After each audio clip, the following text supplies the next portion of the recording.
हाय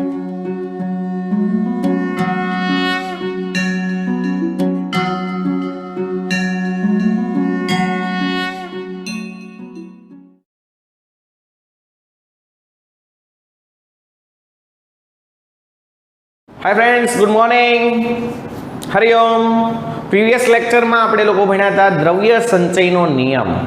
વૈજ્ઞાનિક એન્ટોની લેવોઇઝરે એવું કીધું હતું કે રાસાયણિક પ્રક્રિયા દરમિયાન દ્રવ્યનો જથ્થો અચળ રહે, એટલે તો આપણે પ્રક્રિયાને બેલેન્સ કરી દોસ્તો। પ્રક્રિયાને બેલેન્સ કરવાનો ફાયદો શું નહીં સર? ડાબી બાજુ જે પરમાણુ જેટલા હોય એટલા જ પરમાણુ જમણી બાજુ પણ હોવા જોઈએ, તો દ્રવ્ય સંચયના નિયમનું પાલન થાય। અત્યારે આપણે ભણીએ છીએ સેકન્ડ, નિશ્ચિત સંરચના અથવા નિશ્ચિત પ્રમાણનો નિયમ। ચલો, નિશ્ચિત સંરચના અથવા નિશ્ચિત પ્રમાણનો નિયમ। મારા વાલા વિદ્યાર્થી મિત્રો, નિશ્ચિત સંરચનાનો નિયમ આપ્યો ફ્રેન્ચ રસાયણશાસ્ત્રી જોસેફ પ્રાઉસ્ટે। દ્રવ્ય સંચયનો નિયમ કોણે આપ્યો તો? વૈજ્ઞાનિક એન્ટોની લેવોઇઝરે। નિશ્ચિત સંરચનાનો નિયમ આપ્યો વૈજ્ઞાનિક જોસેફ પ્રાઉસ્ટે, ફ્રેન્ચ રસાયણશાસ્ત્રી। કોણ?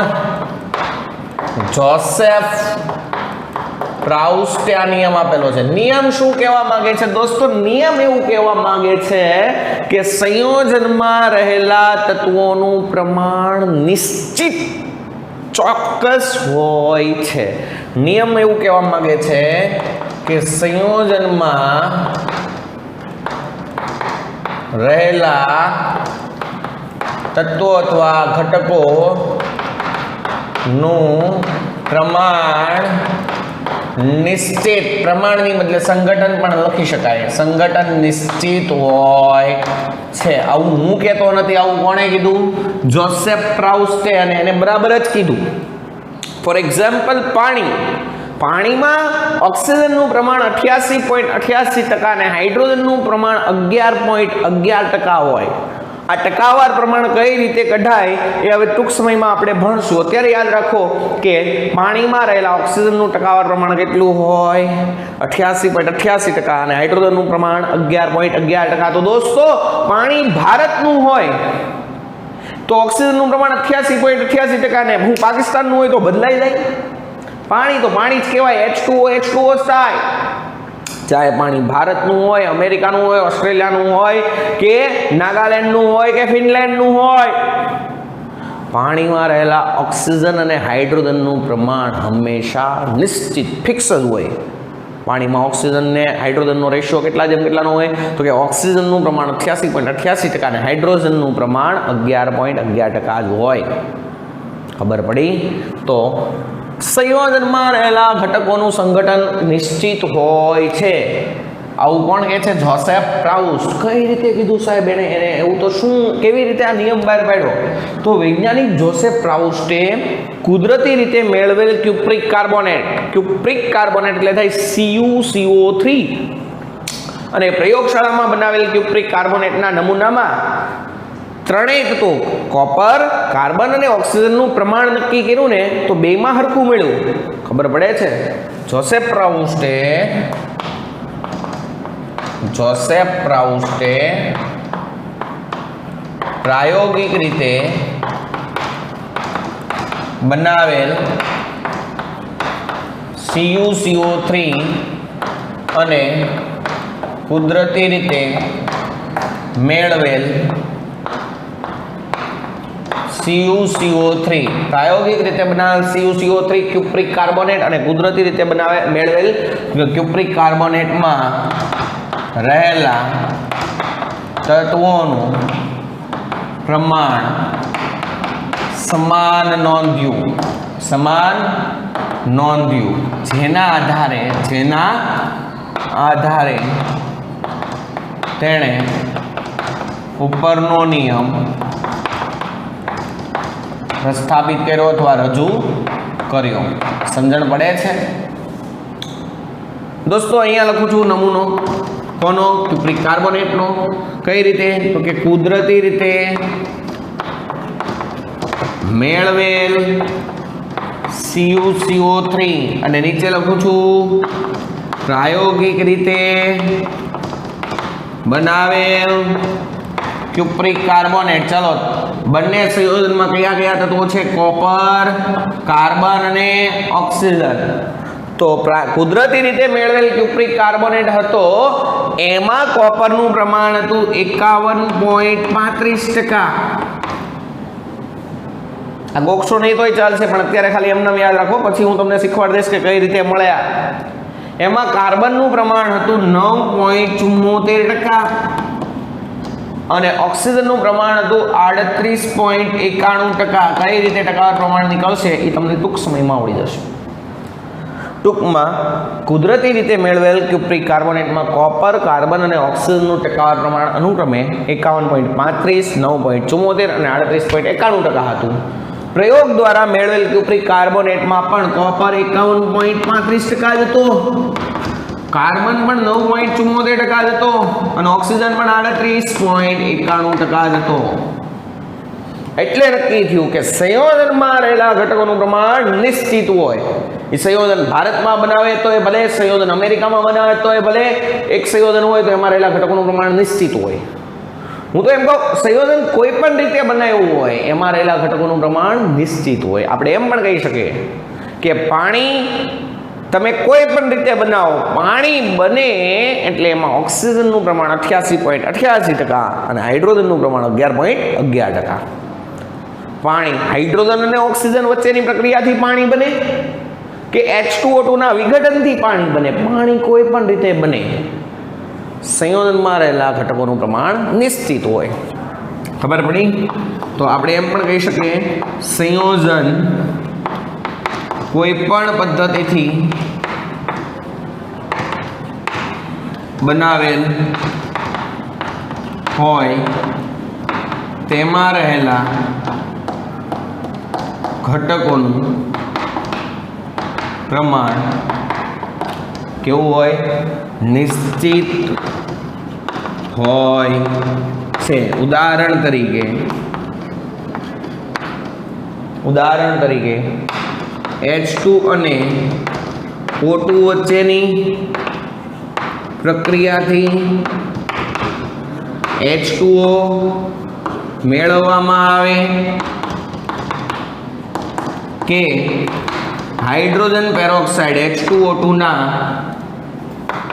વિઘટન દ્વારા H2O મેળવવામાં આવે. પાણીમાં રહેલા ઓક્સિજનનું પ્રમાણ 88.88% અને હાઇડ્રોજનનું પ્રમાણ 11.11% નિશ્ચિત હોય છે. સમજણ પડી?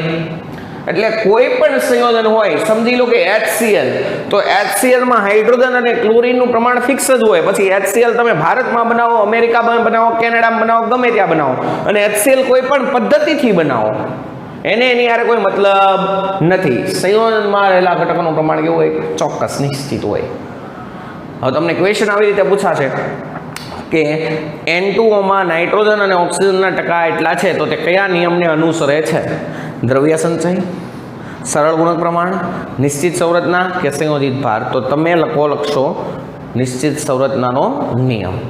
એટલે સવાલ કઈ રીતે પૂછે છે એના આધારે જવાબ આપવાનો.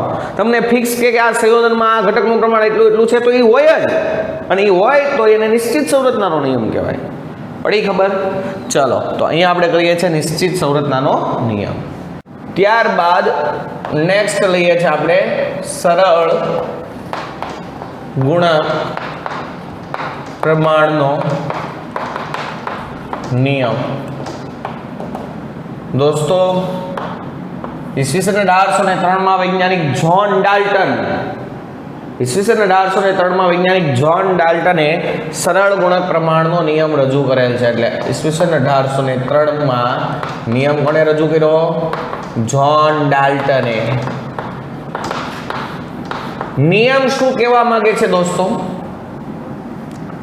નિયમ એવું કહેવા માંગે છે કે જો સંયોજન એક તત્વ હોય, આપણે એક કરતા વધુ સંયોજન બનાવવાના હોય, એમાં એક તત્વનું પ્રમાણ નિશ્ચિત હોય અને બીજા તત્વનું દળ અલગ અલગ લેવામાં આવે.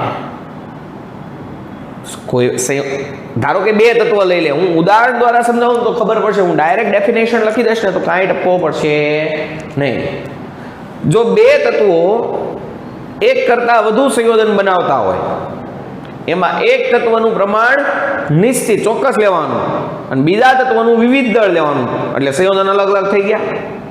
તો ત્યારે એ બીજા તત્વના વિવિધ દળને સાદી નાની પૂર્ણાંક સંખ્યા વડે દર્શાવી શકાય, અથવા તો બીજા તત્વના વિવિધ દળને સાપેક્ષ રીતે પૂર્ણાંકમાં દર્શાવી શકાય. એને કહેવાય શું? સરળ ગુણક પ્રમાણનો નિયમ. હું ઉદાહરણ દ્વારા સમજાવું એટલે ખબર પડશે. જો બે તત્વો એકબીજા સાથે સંયોજાઈને વિવિધ સંયોજનો બનાવે તો તેમાં એક તત્વના સમાન દળ સાથે સંયોજાતા બીજા તત્વના વિવિધ દળને સાપેક્ષ રીતે સાદી નાની પૂર્ણાંક સંખ્યા વડે દર્શાવી શકાય. સાહેબ કાંઈ એટલે કાંઈ ટપ્પો પડ્યો નહીં, સીધું બાઉન્સ વહી ગયું. ડોન્ટ વરી, હમણાં સાહેબ તમને શીખવાડશે. સમજી લો કે હું બે તત્વ લઉં છું, હાઇડ્રોજન અને ઓક્સિજન. આ બે તત્વો છે એકબીજા સાથે સંયોજાઈને બે અલગ અલગ સંયોજન બનાવે છે, H2O અને H2O2. H2O અને H2O2 બે અલગ અલગ સંયોજન.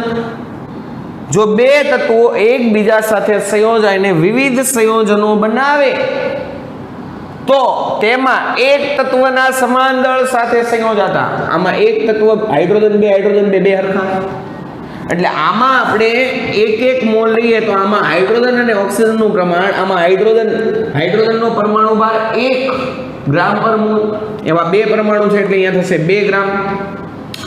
2 ગ્રામ હાઇડ્રોજન લઉં તો સામે ઓક્સિજન કેટલા ગ્રામ થશે? ઓક્સિજનનો પરમાણુ ભાર 16 અને એક જ ઓક્સિજન છે એટલે 16 ગ્રામ. એટલે H2O માં 2 ગ્રામ હાઇડ્રોજન હોય ત્યારે કેટલા ગ્રામ ઓક્સિજન હોય? 16 ગ્રામ. ખબર પડે છે? H2O માં 2 ગ્રામ હાઇડ્રોજન હોય ત્યારે 16 ગ્રામ શું હોય? ઓક્સિજન. આ એક સંયોજન.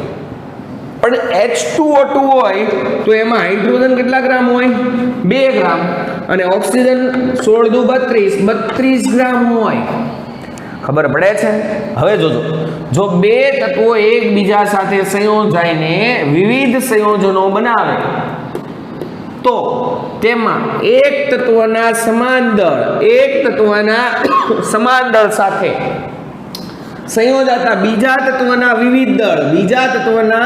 વિવિધ દળને સાપેક્ષ રીતે સાદી નાની પૂર્ણાંક સંખ્યા 16:32 ની બદલે 1:2 વડે દર્શાવી શકાય. એને કહેવાય શું?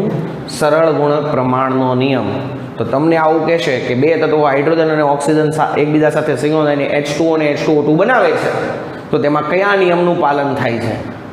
તો ત્યારે તમારે સમજી લેવાનું કયો નિયમ? સરળ ગુણક પ્રમાણનો નિયમ. ઉદાહરણ તરીકે બે તત્વો હાઇડ્રોજન અને ઓક્સિજન એકબીજા સાથે સંયોજાઈને અલગ અલગ સંયોજનો H2O અને H2O2 બનાવે છે. બરાબર છે. આની સાઈડમાં લખજો. ચલો,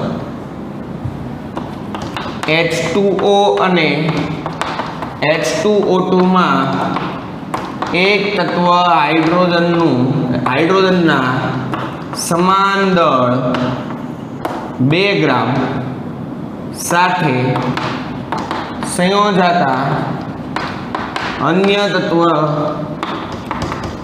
ઓક્સિજનના વિવિધ દળ અનુક્રમે 16 ગ્રામ અને 32 ગ્રામ છે.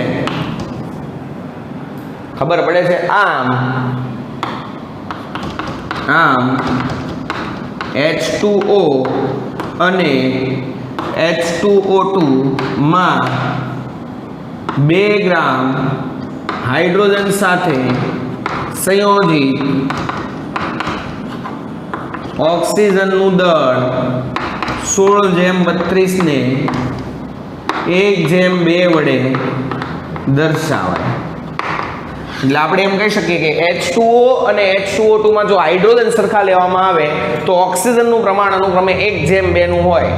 H2O માં 1 ગ્રામ ઓક્સિજન હોય તો H2O2 માં 2 ગ્રામ હોય. H2O માં 2 ગ્રામ હોય તો H2O2 માં 4 ગ્રામ હોય. ખબર પડે છે? હાઇડ્રોજનનું પ્રમાણ તો બેમાં કેવું છે? સરખું. ખબર પડી? તો કહેવાનો ઇન્ટેન્શન, વ્યાખ્યા લખવી હોય તો કમ્પ્લીટ, જો 2 તત્વો એકબીજા સાથે સંયોજાઈને અલગ અલગ સંયોજન બનાવતા હોય તો તેમાં એક તત્વના સમાન દળ સાથે સંયોજિત થતા બીજા તત્વના વિવિધ દળના પ્રમાણને સાદી નાની પૂર્ણાંક સંખ્યા વડે દર્શાવી શકાય. હવે તમને આમાં તમારે લોકોને MCQ પૂછાય તો કઈ રીતે ટીક માર્ક કરવાનો, તો યાદ રાખવાનું, તમને જેટલા સંયોજન આપેલા હોય એ સંયોજનમાં બધા જ તત્વો સરખા હોય. જેટલા સંયોજન આપેલા હોય એમાં બધા જ તત્વો સરખા હોય તો આંખ બંધ કરીને સરળ ગુણક પ્રમાણ નાખી દેવાનું. ઉદાહરણ તરીકે H2O અને H2O2, બરાબર છે? હું આખી પેનલ લખું છું, જોજો. ઉદાહરણ તરીકે N2O, N2O3, N2O4, N2O5. જો ભાઈ, જો, બહુ લોજિકલ. આમાં બધામાં નાઇટ્રોજન ઓક્સિજન છે. બધામાં નાઇટ્રોજન 2 છે તો એક તત્વનું સરખું દળ લઈ લીધું. તો આમાં ઓક્સિજન 1, 3, 4 ને 5, તો આમાં અનુક્રમે ઓક્સિજનનું પ્રમાણ 1:3:4:5 દર્શાવાય, કારણ કે નાઇટ્રોજન કેવા છે? સરખા. ખબર પડે છે? કમ્પેરેટિવલી જો આમાં કેવું હોય, તમે ટોટલ 18 ગ્રામ પાણી લો તો એમાં 2 ગ્રામ હાઇડ્રોજન હોય, 16 ગ્રામ હોય ઓક્સિજન. હવે 16 ગ્રામ પાણી લો તો કમ્પેરિઝન હોય કે ભાઈ 18 ગ્રામ પાણીમાં 16 ગ્રામ ઓક્સિજન હોય તો એટલામાં કેટલા, એમ સાપેક્ષ રીતે. તો આમાં કયા નિયમનો પાલન થાય? સરળ ગુણક પ્રમાણ. ચલો, HClO2, HClO3, HClO4. સાહેબ તમે તો એવું કીધું કે 2 તત્વો એકબીજા હારે, એવું ન હોય. આ તો ખાલી ડેફિનેશન છે. ધારો કે આ 3 તત્વો લીધા છે, હાઇડ્રોજન, ક્લોરીન અને ઓક્સિજન. આમાં હાઇડ્રોજન, ક્લોરીન અને ઓક્સિજન, આમાં હાઇડ્રોજન, ક્લોરીન અને ઓક્સિજન. તો ઈ એકબીજા સંયોજનને અલગ અલગ સંયોજન બનાવે છે. તો એમાં HCl કોમન છે તો એને કોમન રાખો, બાકી ઓક્સિજનનું પ્રમાણ 2:3:4. આને કહેવાય સરળ ગુણક પ્રમાણ. ખબર પડે છે? P2O3, P2O5, કયા નિયમનું પાલન થાય? સરળ ગુણક પ્રમાણ. PH3, P2O3, આમાં કયા નિયમનું પાલન થાય? એ કંઈ નહીં દોસ્તો, અહીંયા એક P ને H છે, બીજામાં P અને O છે. બેમાં હરખા તત્વ છે? નહીં. હરખા તત્વ હોય ત્યારે શું લખાય? સરળ ગુણક પ્રમાણ. પડી ખબર? ખબર પડે છે? હું એક્ઝામ્પલ આપતો જાઉં છું તમને. HNO2, HNO3 સરળ ગુણક પ્રમાણમાં લાગે? યસ, લાગે. HNO2, HNO3, hydrogen, nitrogen, oxygen, hydrogen, nitrogen, oxygen, HN common. અહીંયા 2, અહીંયા 3. H2SO3, H2SO4, H2SO3, H2SO4, આમાં સરળ ગુણક લાગે? યસ લાગે. હાઇડ્રોજન સલ્ફર ઓક્સિજન તમને જેટલા સંયોજન આપ્યા હોય એમાં બધા તત્વો સમાન હોય તો આંખ બંધ કરીને શું લખવાનું? સરળ ગુણક પ્રમાણ. પડે છે? ખબર પડે છે? સમજી લો કે તમને આપ્યું H3BO2, H3BO3, H3BO4. કયો નિયમ લાગે? દ્રવ્ય સંચય સરળ ગુણક પ્રમાણ કે નિશ્ચિત પ્રમાણ? તો દોસ્તો હાઇડ્રોજન ફોસ્ફરસ ઓક્સિજન ત્રણેય તત્વો એકબીજા સંયોજનને અલગ અલગ 3 સંયોજન બનાવ્યા. આંખ બંધ કરીને લખ દેવાનું હું સરળ ગુણક પ્રમાણ. વ્યાખ્યા લખવી તો આવી લખવાની. જો બે તત્વો એકબીજા સાથે સંયોજાઈને એક કરતાં વધુ સંયોજનો બનાવતા હોય તો એમાં એક તત્વનું હરખું દળ બીજા તત્વના વિવિધ દળ લો તો એ વિવિધ દળ હોય એને સાપેક્ષ રીતે સાદી નાની પૂર્ણાંક સંખ્યા વડે દર્શાવી શકાય. ઓકે, ચલો. ઓકે, ત્યારબાદ આપણે લઈએ છીએ ગેલ્યુસેકનો વાયુમય કદનો નિયમ. દોસ્તો નામ ઉપરથી જ ખબર પડે, વૈજ્ઞાનિક ગેલ્યુસેક. 1808 વૈજ્ઞાનિક ગેલ્યુસેકે આ નિશ્ચિત વાયુમય કદનો નિયમ રજૂ કર્યો હતો. 1808 વૈજ્ઞાનિક ગેલ્યુસેકે આ નિયમ રજૂ કર્યો હતો.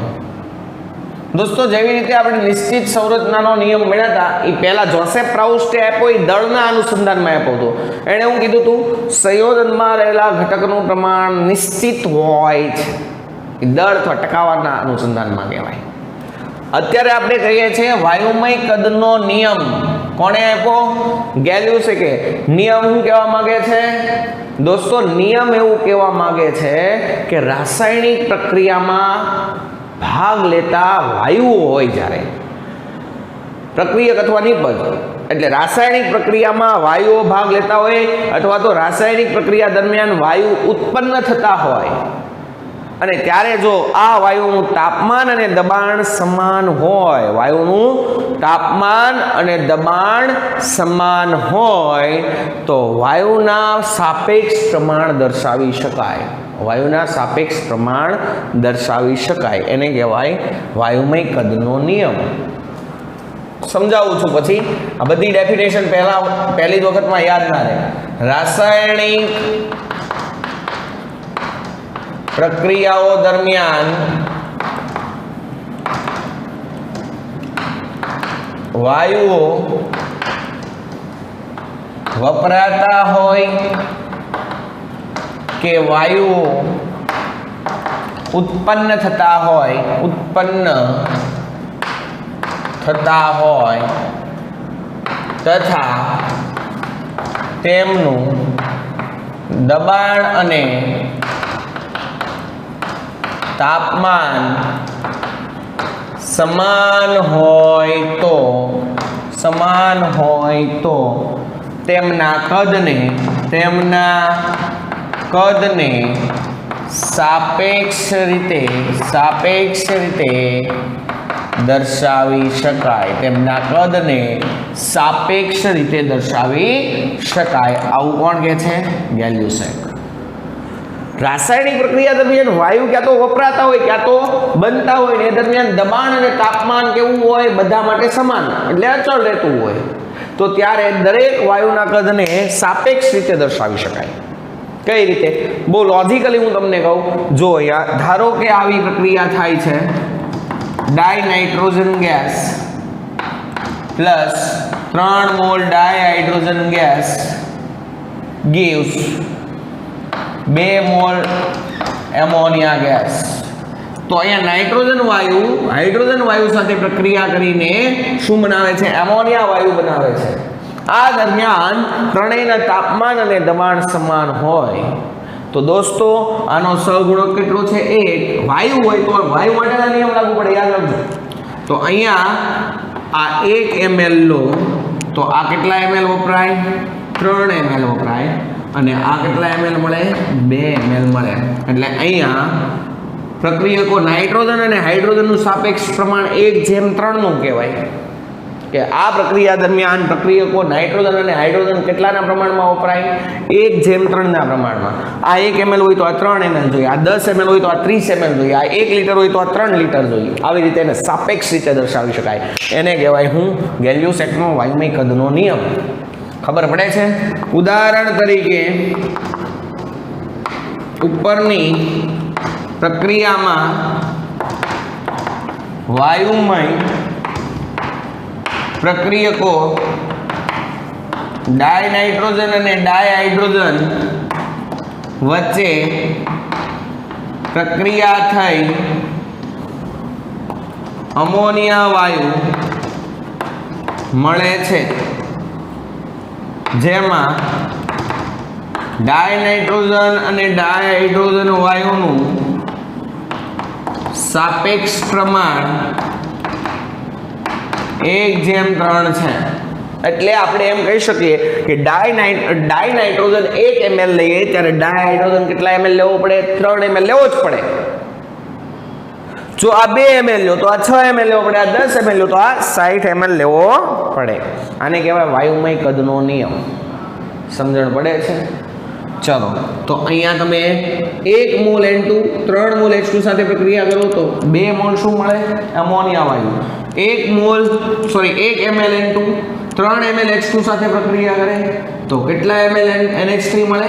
2 ml. પછી અહીંયા એમ ન કરતા સાહેબ, તમે શીખવાડ્યું હતું આ 1 ml ને આ 3 ml, ટોટલ 4 ml, તો અહીંયા 4 ml થાય ને? નાઈ. દ્રવ્ય સંચય હોય ને, એ દળ હોય તો એમ હોય, આ 1 ગ્રામ હોય અને આ 3 ગ્રામ હોય તો અહીંયા ટોટલ કેટલા ગ્રામ મળે? 4 ગ્રામ મળે. આ શું છે? કદ. કદ માત્ર આ કોના માટે લાગુ પડે? વાયુ માટે લાગુ પડે. કોના માટે? તો વાયુમાં છે ને શું હોય? મેં કીધું એમ રેશિયો, સાપેક્ષ પ્રમાણ. આ 1 ml હોય, આ 3 ml હોય તો આ કેટલા ml મળશે? 2 ml જ મળશે, 4 ml નહીં મળે. એટલે અહીંયા કોઈ એવી મિસ્ટેક ના કરતા કે સાહેબ આ 1 ml ને આ 3 ml ટોટલ 4 ml, તો અહીંયા 4 ml મળવું જોઈએ. નહીં નહીં નહીં નહીં નહીં નહીં, હાહાકાર મચી જાય ભાઈ. આવી ભૂલ કોઈ દિવસ ના કરતા. નહીં, નેવર. ખબર પડે છે? ચાલો, તો આને કહેવાય વાયુમય કદનો નિયમ. હવે આ વાયુમય કદનો નિયમ એવોગેડ્રોના સિદ્ધાંત દ્વારા તમે વધારે વિસ્તૃતમાં સમજી શકશો. એવોગેડ્રોએ એવું કીધું હતું, હું તમને શીખવાડી દઉં. એવોગેડ્રોએ એમ કીધું હતું કે અચળ તાપમાને અને અચળ કદે અથવા તો સરખા તાપમાને અને સરખા કદ ધરાવતા વાયુના જથ્થામાં